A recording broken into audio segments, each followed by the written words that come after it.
Start करते हैं planning, ठीक है। देखो, जो भी फंक्शन थे ना हमारे सारे मैनेजमेंट के, वो सारे फंक्शंस को हम डीपली पढ़ेंगे।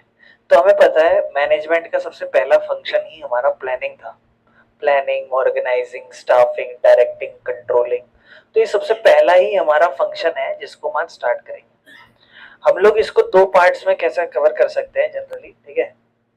दो पार्ट में ही कैसे कवर हो, जैसे जो तुम्हारा पार्ट 1 है उसमें तुम प्लानिंग कंसेप्ट, इंपॉर्टेंस, लिमिटेशन समझोगे, दूसरे में प्लानिंग के प्रोसेस एंड टाइप्स। बेसिकली एक एक करके हमें समझना है प्लानिंग होता क्या है। प्लानिंग डिसाइड करना एडवांस में क्या करना है, कैसे करना है और कब करना है और कौन करेगा। मतलब चीजों को पहले ही सोचना, करने से पहले। What is to be done, how is to be done, when it is to be done, who will do it, ये चीज करना। एग्जाम्पल, सपोज एक कंपनी अपनी सेल बढ़ाना चाहती है तो कंपनी डिसाइड करेगी, अब ये प्लान करेगी, ये उनका टारगेट है, टारगेट अचीव करना है। इस टारगेट को अचीव करने के लिए कि what increase sale by 10 lakh, 10 lakh हमारी सेल कैसे बढ़ जाएगी। जैसे मान लो, मतलब व्हाट कंपनी विल डिसाइड क्या करना है, जैसे इंक्रीज करनी है सेल 10 लाख। दूसरा कैसे, भाई कैसे करोगे, अपनी सेल बढ़ा कैसे सकते हो, बढ़िया तरीके से सामान और बांट के या फिर एडवर्टाइजिंग करके। कब, 1 साल के अंदर। कौन करेगा, सेल और मार्केटिंग डिपार्टमेंट। इसीलिए प्लान करने से एक ऑर्गेनाइजेशन का बेहतर future course of action decide हो जाता है कि हम ये करने वाले हैं। चलो आगे चलते हैं। बाकी ये कुछ कुछ ने थे जिन्होंने डेफिनेशंस दी है, तो इसको तुम पढ़ लेना, हम डायरेक्ट चलते हैं। प्लानिंग को तुम ऐसा भी कह सकते हो, ऑब्जेक्ट सेट करना, या कुछ कोर्स ऑफ एक्शंस को पहले ही तैयार करना, या बेस्ट अल्टरनेटिव को चुनना। तो प्लानिंग बेसिकली ऑब्जेक्टिव सेट करना, तुम्हारा मकसद क्या है, उसको करने के लिए तुम क्या करोगे। जैसे ऑब्वियस सी बात है, तुम प्लानिंग करते क्या हो, प्लानिंग के अंदर तुम पहले करना क्या चाहते हो वो सेट करो। जैसे 12वीं में इतने मार्क्स लाने, ये करना है, वो करना है, तो ये ऑब्जेक्टिव सेट करना। फिर इस ऑब्जेक्टिव को सेट करने के लिए बहुत सारे तरीके निकालोगे, उनमें से कुछ तरीका चुन लेना, और फिर उनमें से जो बेस्ट तरीका है उसको, तो बेसिकली कर क्या रहे हो तुम, एक काम करना है, उस काम को करने के लिए 5 तरीके पता लगाना, और 5 में से बेस्ट एक तरीका पता लगाना जिससे तुम काम करोगे। ये सारी चीजें प्लानिंग के अंदर आती है। प्लानिंग के फीचर्स कैसे, जैसे पहला फीचर, प्लानिंग फोकस करता है मकसद को पूरा करने में। कोई दिक्कत है, मतलब प्लानिंग ऑब्वियसली बात है, तुम कर क्यों रहे हो, क्योंकि तुम अपने गोल्स को अचीव करना चाहते हो। तो प्लानिंग इज पर्पसफुल बिकॉज इससे आप अपने ऑर्गेनाइजेशन का गोल पूरा करते हो। जैसे मान लो एक कंपनी का ऑब्जेक्टिव है अपने प्रॉफिट को 10 से 15 लाख करना, तो प्लानिंग करो। समझ पा रहे हो।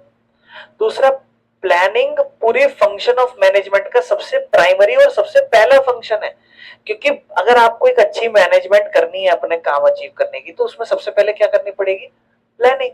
तो प्लानिंग के बाद बाकी चीजें पूरी हो पाती है, ठीक है। तो सीक्वेंस होता है ना, और उसमें सबसे पहला प्लानिंग है। तो तुम प्लानिंग के फीचर जब कभी लिखो, तुम क्या लिखोगे कि planning is goal object, goal oriented, मतलब प्लानिंग हम करते ही हैं गोल को अचीव करने के लिए। और दूसरा तुम कहोगे कि प्लानिंग जो है वो सबसे पहला फंक्शन है मैनेजमेंट का, प्राइमरी फंक्शन, ठीक है ना। प्लानिंग इज परवेसिव, परवेसिव मतलब हर जगह कंपलसरी है और हर जगह एप्लीकेबल है, हर जगह लगती है। देखो प्लानिंग हर मैनेजमेंट के लेवल में, हर डिपार्टमेंट में जरूरी है, चाहे टॉप लेवल हो, मिडिल लेवल हो, लो लेवल हो, हर जगह, हर डिपार्टमेंट, चाहे production, marketing, finance, human resource, कोई सा भी डिपार्टमेंट हो, हर जगह क्या चाहिए, planning. Example, top management overall organisation के गोल्स क्या है, डिपार्टमेंटल प्लान्स क्या है, डे टू डे एक्टिविटीज, हर चीज तैयार करती है। अगला, प्लानिंग इज कंटिन्यूअस, प्लानिंग एक ऐसी चीज नहीं है जो एक बार कर दी और बैठ जाओ। प्लानिंग लगातार टाइम टू टाइम एक्टिविटी चलती रहती है। जैसे एक महीने की प्लानिंग हो गई, एक क्वार्टर की प्लानिंग हो गई, एक साल की। ऐसा थोड़ा ना कोई आज प्लानिंग करती है और कल को खत्म, कोई नई प्लानिंग चलती रहती है ना। तो उस तरीके से प्लानिंग इज फ्यूचरिस्टिक, ऑब्वियस सी बात है, तुम प्लान किस किस चीज के लिए कर रहे हो कि तुम भविष्य में क्या अचीव करना चाहते हो। तो प्लानिंग तुम्हारा पास्ट लेता है या फ्यूचर लेता है, फ्यूचर लेता है, क्योंकि प्लानिंग फ्यूचर में होने वाले इवेंट के ऊपर बेस्ड होती है, तो इसलिए इसको फ्यूचरिस्टिक कहा जाता है। Planning involves decision making. Planning के अंदर तुम क्या करते हो, ऑब्वियस सी बात है, इन फ्यूचर तुम क्या करने वाले हो, अपना पैसा कहां लगाने वाले हो, कुछ भी करने वाले हो, उसके लिए तुम आज ही डिसीजन लेते हो। तो प्लानिंग के अंदर आप डिसीजन लेते हो, तो इसलिए प्लानिंग को डिसीजन मेकिंग कहा जाता है। कैसे? इसमें तुम अल्टरनेटिव बहुत सारे तरीके पता लगाते हो, उसको देखते हो, एनालाइज करते हो, इवेल्युएट करते हो, और उसमें से जो सबसे बेस्ट तरीका होता है उसको तुम अपने बिजनेस के लिए अपना लेते हो। तो वो चीज, ठीक है ना। Planning is a mental exercise, मतलब प्लानिंग एक इंटेलेक्चुअल और मेंटल एक्सरसाइज है। क्यों? क्योंकि तुम केयरफुली सोचते हो कोई भी एक्शन करने से पहले। जैसे मान लो फॉर एग्जांपल तुम्हें प्लानिंग करनी है, तो तुम क्या करोगे, अपने दिमाग को ज्यादा चलाओगे, ये करूं वो करूं क्या करूं। तो प्लानिंग बेसिकली तुम्हारे फोरसाइट, मतलब आपको फ्यूचर में क्या होने वाला है उसको एंटिसिपेट कर पाते हो आप। इंटेलिजेंट इमेजिनेशन, दिमाग लगाते हो क्या होगा कल को। तो ऑब्वियस सी बात है एक मेंटल एक्सरसाइज भी होती है कि भविष्य में मैं कल को क्या करूंगा, तो मेरे दिमाग की एक्सरसाइज हो जाती है अगर मैं भविष्य में क्या करूंगा ये मैं सोच लूं तो। समझ पा रहे हो मेरे भाई? इस सातों के सातों फीचर याद रहेंगे। प्लानिंग अचीव करने के लिए, ऑब्जेक्टिव के लिए बनाई जाती है। प्लानिंग प्राइमरी फंक्शन माना जाता है, प्लानिंग परवेसिव है, प्लानिंग कंटिन्यूअस फंक्शन है, फ्यूचरिस्टिक है, डिसीजन मेकिंग है, मेंटल एक्सरसाइज है। समझ में आ रहे हैं सारे फीचर? कोई ऐसी चीज जो समझ ना आ रही हो? प्लानिंग से फायदे क्या होते हैं? ऑब्वियस सी बात है, प्लानिंग से डायरेक्शन मिलती है। तुम 12वीं पढ़ रहे हो, तुम्हारा कोई प्लान ही नहीं है, तुम एक कोर्स ले रहे हो, तुम्हारा कोई प्लान ही नहीं, आगे जाके क्या करोगे।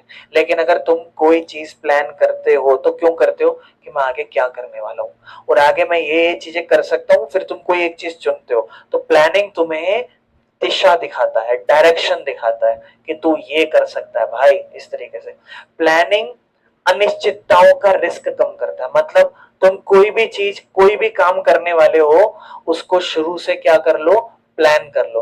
और इससे क्या होगा कि कल को कोई एकदम से हादसा हो जाए या अनिश्चितता हो जाए, तो तुम उस टाइम पे क्या बोलोगे कि हम तो देखो शुरू से प्लानिंग करके बैठे थे कि अगर हादसा होगा ऐसे टैकल कर लेंगे।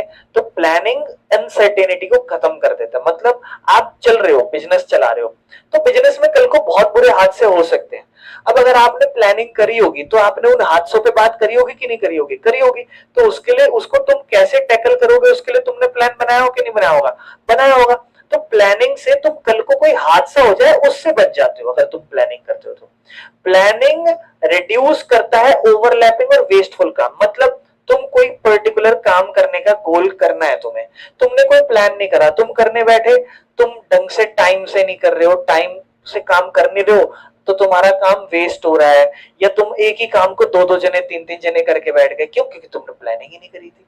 अगर तुम प्लानिंग करते हो तो तुम सबको काम दे दोगे, ताकि काम कोई भी एक इंसान दो दो काम ना करके आ जाए सेम सेम, या फिर कोई भी संसाधन या कोई भी चीज हो तुम्हारी वो वेस्ट ना हो। तो इससे प्लानिंग में फायदा मिलता है। Planning promotes innovative idea. Obvious सी बात है, तुम कल को क्या अचीव करने वाले हो, अपने गोल्स को अचीव करने वाले हो कि नहीं करने वाले हो। उस गोल को अचीव करने के लिए तुम क्या करते हो, चार पांच प्लान बनाते हो और उसमें से किसी एक प्लान को करने के लिए चुनते हो। तो इससे क्या होता है ना, तुम अपनी मेंटल एक्सरसाइज, दिमाग लगाते हो, और जब तुम दिमाग लगाओगे तो तुम्हारे मन में बढ़िया बढ़िया ख्याल या कुछ बढ़िया आइडियाज भी आ सकते हैं जो तुम्हारे बिजनेस के लिए बहुत बढ़िया हो सकते हैं। तो इसलिए प्लानिंग से इनोवेटिव आइडिया आते हैं मेरे भाई, ठीक है। Planning facilitate decision making. Obvious सी बात है, प्लानिंग से एक फायदा होता है कि तुम अपने बिजनेस के लिए क्या कर पाते हो, डिसीजन ले पाते हो, क्या करना है क्या नहीं करना। समझ पा रहे हो? अगर नहीं समझ पाओ तो बोलना। प्लानिंग से स्टैंडर्ड फॉर कंट्रोलिंग, ये क्या है देखो समझो। प्लानिंग और कंट्रोलिंग जो लास्ट मैनेजमेंट का फीचर होता है ना, ये आपस में बड़े रिलेटेड है। पता है क्या होता है? प्लानिंग क्या करते हो, क्या तुम करने वाले हो उसके लिए शुरू से ही डिसाइड कर लेना। कंट्रोलिंग लास्ट स्टेप होता है कि जो तुमने प्लान बनाया ये रहा, और जो तुमने थ्रू आउट द ईयर करा, उन दोनों को तुम चेक करते हो। प्लान ये था, करा ये, क्या गलत करा क्या सही करा, इसे कहते हैं कंट्रोलिंग। प्लानिंग से तुम एक स्टैंडर्ड बनाते हो कि मैं ये काम करूंगा, कि एक्चुअल मेरी परफॉर्मेंस ये होने वाली है। सपोज एक कंपनी प्लान कर रही है कि प्रोडक्शन 10,000 होनी चाहिए पर मंथ, तो ये तुमने क्या रख दिया, स्टैंडर्ड। अब एक्चुअल में तुमने 9,000 बनाया, ये तुम्हारी एक्चुअल परफॉर्मेंस है, डिफरेंस 1,000 का है। तो एक तरीके से तुम ये समझो कि प्लानिंग से ना कल को आप ये पता लगा सकते हो कि आपने क्या खोया क्या पाया। मतलब तुमने डिसाइड ही नहीं करा था कितना माल बनाऊंगा कितना नहीं, कल को तुमने बनाया 9,000, तुम खुश हो गए, अरे वाह 9,000 माल बनाया, लेकिन तुमने प्लान कर रखा था 10,000 का, तब तुम खुश होगे? तो तुम कहोगे यार 10,000 का प्लान बना रखा था, सिर्फ 9 ही करा है, कैसे ज्यादा कह सकते हैं हम इसे? जब तुम स्कोर करते हो, तुम्हें 70% आ गए, तुम खुश, वाह 70% बहुत ज्यादा आ गए, पड़ोसी तुमसे 75 ले आता है, तुम क्या कहते अरे यार ये क्या हो गया, तुम बुरा लग जाता है। तो तुम्हें बुरा क्यों लग रहा है? तुम्हें बुरा इसलिए लग रहा है भाई क्योंकि तुम अपने 70 में खुश थे, लेकिन आज तुम्हारा पड़ोसी तुमसे 5 ज्यादा लिया है। अगर तुमने गोल बनाया होता कि तुम 80 लाना चाहते हो और कल को फिर तुम 76 लाते, तो तुम्हें दुख होता कि यार 80 का टारगेट था, 76 ही करें। लेकिन प्लानिंग की वजह से तुम जो 70 में खुश हो रहे थे उससे बढ़िया 76 तो हो गया। तो प्लानिंग से ये फायदा होता है, समझ पा रहे हो? ये इसके सारे इंपॉर्टेंस, क्या क्या फायदे, बहुत सारे फायदे लिख सकते हो तुम खुद से, ठीक है। प्लानिंग के प्रोसेस और प्लानिंग के टाइप क्या होते हैं, अब इस पे आ जाते हैं। ये बेसिकली एक तरीके तुम ये कह सकते हो पहला पार्ट खत्म हो गया। अब भाई प्लानिंग के प्रोसेस के ऊपर बात करते हैं। मतलब फॉर एग्जांपल तुम्हें करनी है प्लानिंग, तो तुम प्लानिंग के लिए क्या प्रोसेस बनाओगे? तो बोलता है 7 स्टेप होते हैं प्लानिंग के लिए। 7 स्टेप क्या? सबसे पहले ऑब्जेक्टिव सेट करो, मतलब ये सारे एक एक करके पढ़ेंगे। ऑब्जेक्टिव सेट करना मतलब तुम मकसद क्या पूरा करना चाहते हो, फिर उसके लिए डेवलप करो प्रेमिसेस, क्या क्या तुम्हारे पास चीजें हैं, फिर तुम पता लगाओ काम करने के कितने तरीके हैं, उनको पढ़ो और उसमें से एक तरीका चुनो और उसे लागू करो और उसे फॉलो अप करते रहो। समझ रहे हो? सबसे पहले क्या याद रखना, सबसे पहले तो आप क्या करना चाहते हो वो मकसद सेट करो, ठीक है। और उसके साथ साथ देखो वो मकसद सेट करने के लिए आपके पास क्या क्या पड़ा है, तो नहीं पड़ा लाओ। और उसके बाद देखो कि ये काम करना है, इसके लिए ये चीजें लगेंगी, ये चीजें मेरे पास है, मैं इसको कितने तरीके से पूरा कर सकता हूं। 4 तरीके निकले, 1 2 3 4 तरीके निकले। चारों को पढ़ो कौन सा तरीका सही है, और फिर किसी एक तरीके को चुन लो और उसे लागू करो और उसे फॉलो करो। समझ पा रहे हो? क्या करोगे? सबसे पहले ऑब्जेक्ट सेट करना, मकसद सेट करना। तुम्हारा मकसद क्या है? मकसद को पूरा करने के लिए क्या तुम्हारे पास प्रीमिसेस हैं? नहीं है तो डेवलप करो। फिर 4-5 तरीके पता लगाओ, उन तरीके को पढ़ो, इवेल्युएट करो, उसको एक तरीका चुनो और लागू करो और उसे फॉलो करो। देखो बेसिकली मैंने तुम्हें सारी बात समझा दी है। सेटिंग ऑब्जेक्ट के बाद दूसरा वाला पढ़ लेते हैं। जैसे देखो प्लानिंग जो होता है ना फ्यूचर से कंसर्न है और फ्यूचर अनसर्टेन है, तो इसलिए हर प्लानर को ना अजम्पशन बनानी पड़ती है कि क्या हो सकता है फ्यूचर में। तो वो अजम्पशन ही होती है प्लानिंग प्रीमिसेस। प्लानिंग प्रीमिसेस मतलब आप बेस मटेरियल या अजम्पशन जिसके ऊपर चीजों को डेवलप कर रहे हो, फोरकास्टिंग या एग्जिस्टिंग प्लान या पास्ट इंफॉर्मेशन अबाउट पॉलिसीज। मतलब सबसे पहले चीज मैं ये काम करना चाहता हूं, तो ये क्या हुआ? गोल सेट करना। इस गोल सेट करने को अब मैं कैसे कर सकता हूं? मैं उसके बारे में पढ़ाई करके आऊंगा, पता लगाऊंगा कि आगे ये होने वाला है मार्केट में, ठीक है। अभी मेरा ये प्लान है, ठीक है, और पास्ट में ऐसा हुआ हुआ है, तो ये सारी चीज मैंने क्या करी? डेवलप कर ली कि क्या क्या चीजें इसके बाद, मतलब उसके बारे में जानकारी ले लेना। पहले तो गोल बना लेना, जैसे मैं क्या बनना चाहता हूँ, क्या करना चाहता हूँ, गोल बना लेना, और फिर उस गोल के बारे में जानकारी पूरी करना। समझ रहे हो? फिर उस गोल के बारे में जानकारी पूरी करने के बाद आप क्या करते हो? अपने बहुत सारे तरीके पता लगाते हो जिससे आप पूरा कर सकते हो। 3-4 तरीके, क्या मैं इतने तरीके से गोल अचीव कर सकता हूँ, और उन सारे गोल्स को पढ़ना किसमें टाइम, कॉस्ट, पैसा, प्रॉफिट ज्यादा कम, और फिर किसी एक तरीके को चुन लेना जो प्रॉफिटेबल है, जिसमें कम नुकसान है, और उसको लागू कर देना, और लागू करने के बाद उसे फॉलो अप करते रहना। ठीक है ना? क्लियर है? कोई दिक्कत तो नहीं है? बाकी ये स्टेप्स होते हैं, इसको याद रखना। प्लान 2 तरीके के होते हैं। एक होता है सिंगल यूज प्लान, मतलब कि एक पर्टिकुलर सिचुएशन में लागू करा और बस उसके लिए प्लानिंग करी थी, बस खत्म। मतलब एक प्रोजेक्ट है, एक काम है, इसको पूरा करना है, सिर्फ एक बार प्लान बनेगा और खत्म। एक होते हैं स्टैंडिंग यूज प्लान, मतलब जो समय समय पे बार बार बनते रहते हैं। एक आने जाने के रूल्स, कंपनी के कपड़े पहनने के रूल्स। और एक होते हैं ऐसे प्लान जो ना तो स्टैंडिंग होते और ना ही सिंगल होते हैं। तो ऐसे प्लान जो ना तो स्टैंडिंग है ना सिंगल है, मतलब ना तो कभी वो एक बार लिए गए और ना ही वो बार बार लिए जाते, ठीक है। तो बेसिकली एक बात समझना, ये रेगुलरली प्लान्स यूज किए जाते हैं। रेगुलरली मतलब रोज चलते रहेंगे ये, और समय समय पे अगर लगेगा ना तो हम इसे इंप्रूव भी कर लेंगे, इन प्लान्स को चेंज भी कर लेंगे। तो ये बेसिकली ऐसे प्लान है जो बार बार लगाए जाते हैं बिजनेस में, बार बार चलते रहते हैं, ठीक है। टाइप जैसे मान लो कोई पॉलिसी बनानी है, तो पॉलिसी क्या होती है, बार बार चेंज होती रहती है। कोई प्रोसीजर है, कोई मेथड है, कोई रूल है, उस पर थोड़ी डीप बात होगी, ठीक है। सिंगल यूज प्लान एक ऐसा प्लान है जो एक टाइम के इवेंट या प्रोजेक्ट के लिए बनाया जाए, इसे बार बार नहीं यूज करेंगे, है ना। ये एक हफ्ते या एक महीने के लिए सिर्फ हो और एक बार लगे फिर खत्म, जैसे बजट का कोई प्लान बना लिया, ये कोई प्रोग्राम या कोई प्रोजेक्ट, ठीक है ना। उस तरीके से प्रोजेक्ट ध्यान रखना तुम्हारे सिलेबस में नहीं है ये वाला प्रोजेक्ट।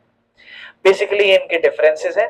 स्टैंडिंग यूज प्लान एक ऐसा प्लान है जो यूजुअली एक क्या कहते हैं, यूजुअली एक बार बनता है और बार बार उसको मॉडिफाई करते रहते हैं, चेंज करते रहते हैं। ये एफिशिएंसी आती है इससे रूटीन डिसीजन मेकिंग में। और ये कौन से प्लान है, इसके टाइप्स याद रखना, पॉलिसीज, प्रोसीजर, मेथड और रूल्स। लेकिन जब भी कभी बजट या प्रोग्राम्स वाले प्लान्स होंगे वो सिंगल यूज प्लान है, एक बार लिए जाए, ठीक है ना।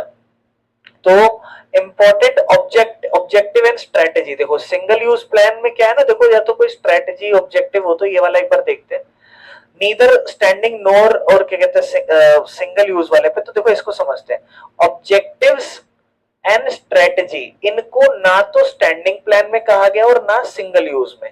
तो आप ये तीन चार चीजें याद रखो, देखो तीन चार वर्ड्स कैसे याद रखो, ये वर्ड्स, एक पॉलिसी बनानी हो तो स्टैंडिंग प्लान है, प्रोसीजर कोई तरीका फॉलो करना हो स्टैंडिंग प्लान है, ठीक है, मेथड कोई भी रूल स्टैंडिंग प्लान है। सिंगल यूज प्लान ये तीन होते हैं, बजट, प्रोग्राम, प्रोजेक्ट्स। और ऐसे प्लान जो सिंगल और ना स्टैंडर्ड दोनों ही नहीं है, वो तुम्हारे होते हैं ये वाले, ठीक है ना। तो तुम एक बार इनको पढ़ लो, याद कर लो कि कौन सा वाला प्लान किसके अंदर आता है, फिर इस पे आगे चलते हैं, एक एक करके बात करते हैं। सिंगल यूज में बजट और प्रोग्राम याद रखना, और नीदर स्टैंडिंग नॉर में ऑब्जेक्टिव और स्ट्रेटेजी। इसके ऊपर ना बातें चलेंगी, जैसे ऑब्जेक्टिव्स क्या होते हैं, है ना, इनके ऊपर मतलब बातें चलेंगी। जैसे ये हमने पढ़ा ना कि ऑब्जेक्टिव्स क्या है, स्ट्रेटेजी। देखो मैं पुरानी किताबों के हिसाब से तो हमारा काम यहाँ खत्म हो जाता था, प्लानिंग चैप्टर यही खत्म हो जाता था, लेकिन ये पता नहीं क्या इसमें आगे चीजें बढ़ा रखी, तो हम ऑब्जेक्टिव को समझ लेते हैं। अब हमें ये पता है कि ऑब्जेक्टिव्स और स्ट्रेटेजी ऐसे प्लान है जो ना तो स्टैंडिंग है ना सिंगल यूज है। तो क्या सीन है भाई इसमें, ये एंड रिजल्ट है जिसमें मैनेजमेंट जो होती है ना वो क्या करती है, सीक्स टू अचीव, कुछ भी चीज पूरा करने के लिए। ये ऑब्जेक्टिव जनरली हमें एक ऑर्गेनाइजेशन को बताते हैं क्या करना है, और ये जनरली टॉप मैनेजमेंट सेट करते हैं। तो ऑब्जेक्टिव बेसिकली क्या करना है, इस बिजनेस का मकसद क्या है, वो ये जनरली डिजायर्ड और रिजल्ट, एंड रिजल्ट होते हैं, और जनरली टॉप मैनेजमेंट इसे सेट करती है, और ये मेजरेबल होते हैं। जैसे example, increase sale 10% by next year, या फिर earn 20% profit from the business. तो ये ऑब्जेक्टिव सेट कर देना। तो ये एक ऐसा प्लान है जो ना तो आप स्टैंडिंग कहोगे और ना सिंगल, क्योंकि स्टैंडिंग प्लान एक ऐसा प्लान होता है जो एक बार बार चलता है, और सिंगल यूज का जो एक बार चलता है फिर एक खत्म हो जाता है। तो आप समझो ये पूरे साल भी चलता है, लेकिन ये दिया भी एक बार जाता है, इसे चेंज भी नहीं करते। जैसे मान लो ना मैंने कहा साल में 10% सेल बढ़ जानी चाहिए, या 20% प्रॉफिट बिजनेस से कमाना है हमें, तो इसका मतलब क्या है कि 20% प्रॉफिट क्या एक बार कमाएंगे, हम पूरे साल भर काम करेंगे फिर कमाएंगे। तो स्टैंडिंग भी है काइंड ऑफ, और सिंगल भी है, मिक्सचर है। तो उस तरीके से स्ट्रेटेजी भी सेम वही चीज होती है, एक बेसिकली प्लान एक ऑर्गेनाइजेशन का कि वो कैसे अचीव करेगी लंबे समय में, ठीक है ना। तो स्ट्रेटेजी को भी आप इसमें एक एग्जांपल के अंदर ले सकते हो। फिर इसके बाद हम पॉलिसी की बात करते हैं। अब पॉलिसी हमारा स्टैंडिंग यूज प्लान है, ये जनरल स्टेटमेंट है जो डिसाइड करी जाती है कि एम्प्लॉइज के लिए क्या गाइडेंस होगी जब भी हम डिसीजन लेंगे तो, ठीक है ना। फॉर एग्जाम्पल, एक कंपनी ने परचेज करी पॉलिसी, ठीक है ना, from home material should be purchase, quality कितनी चाहिए, अप्रूवल रिक्वायरमेंट क्या है, पेमेंट कैसे करेंगे, ये कल को चेंज भी हो सकती है। तो ये तो बेसिकली आपकी पॉलिसीज है, कुछ बड़ी पॉलिसी होती है, कुछ छोटी पॉलिसी होती है। तो पॉलिसी समझना तो आसान था। प्रोसीजर की बात करते हैं, ये बेसिकली कुछ स्टेप्स होते हैं कि हम ऐसे काम करते हैं, फिर ऐसे काम करते हैं, फिर ऐसे काम करते हैं, फिर ऐसे काम करते हैं। एक क्रोनोलॉजिकल ऑर्डर होता है, स्टेप बाय स्टेप, ठीक है ना। जैसे एम्प्लॉय पहले रिक्वेजिशन बनाएगा, फिर डिपार्टमेंट का हेड उसे अप्रूव करेगा, फिर परचेज डिपार्टमेंट प्रोसेस करेगा, फिर सप्लाई मिलेगी। तो एक फिक्स स्टेप है। तो क्या ये स्टेप पॉलिसी के चेंज नहीं हो सकते? हो सकते। तो ये प्रोसीजर होता है, ये भी चेंज हो सकता है।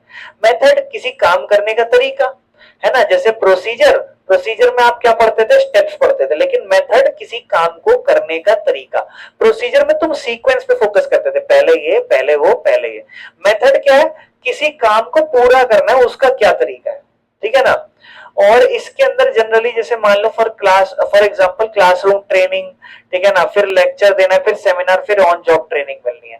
तो मेथड में ये चीजें चलती है, ये आप ध्यान रख सकते हो। फिर इसके बाद रूल आ जाता है। रूल बेसिकली क्या है? एक ऐसा प्लान, मतलब फॉर एग्जांपल जैसे मान लो ये एक रूल है, इसे आपको, ठीक, ये रूल है, इसे आपको क्या करना है? फॉलो करना है। ठीक है ना। रूल आपको बताएगा ये आपको करना है या आपको नहीं करना। क्या ये चेंज हो सकता है? हाँ। और बार बार मॉडिफाई हो सकता है। ठीक है ना। तो ये इनकी तीनों के बीच में फर्क पड़ सकता है। तुम चाहो तो प्रोग्राम्स पे आते हैं। अब प्रोग्राम्स हो जाए या बजट हो जाए, वो एक ऐसी चीज थी जो कौन सा प्लान था? सिंगल यूज प्लान, एक बार लगाया। जैसे प्रोग्राम्स मतलब फॉर एग्जांपल कोई पर्टिकुलर पैसा है या कुछ है, उसको एक पर्टिकुलर छोटे से काम में लगाया और इससे हमें सिर्फ गोल अचीव करना है। तो एक पर्टिकुलर काम के लिए तुम सिर्फ मेहनत करोगे, उसका सारी चीज बजट वजट सब चीज तुम तैयार करोगे। जैसे कोई प्रोडक्शन का प्रोग्राम है, ट्रेनिंग प्रोग्राम, कभी कभी होता है ना कंपनी में बीच बीच में अपने एम्प्लॉय को ट्रेनिंग प्रोग्राम चला देते हैं कि भाई ट्रेनिंग मिल रही है, और बंदे लगातार नई नई चीजों को सीखते हैं ताकि वो कंपनी में बेहतर कर सके, कि कंपनी उन्हें हटाना नहीं चाहती, चाहती वो सीख के और बेहतर करे। तो ये क्या हो गया? प्रोग्राम चलाना। प्रोग्राम बेसिकली एक बार का होता है, फिर वो खत्म, एक बार उसको अप्लाई कर दिया, उसके लिए प्लान बनाया। और बजट भी सेम सीन है। आप बजट, पैसा तैयार करते हो कितना तुम्हें खर्च करना है, और उसको एक बार अप्लाई करते हो, खत्म, क्योंकि अगली बार कुछ अलग बनता है वो। ठीक है ना। तो बजट एक बेसिकली नंबर्स में प्लान को एक्सप्रेस करना। ठीक है ना। बजट कैश बजट भी हो सकता है। ठीक है ना। उस तरीके से चीजें चलती है। क्लियर है? ये सारे तरीके के प्लान्स तुम्हें समझा दिए और कुछ भी नहीं है। ठीक है।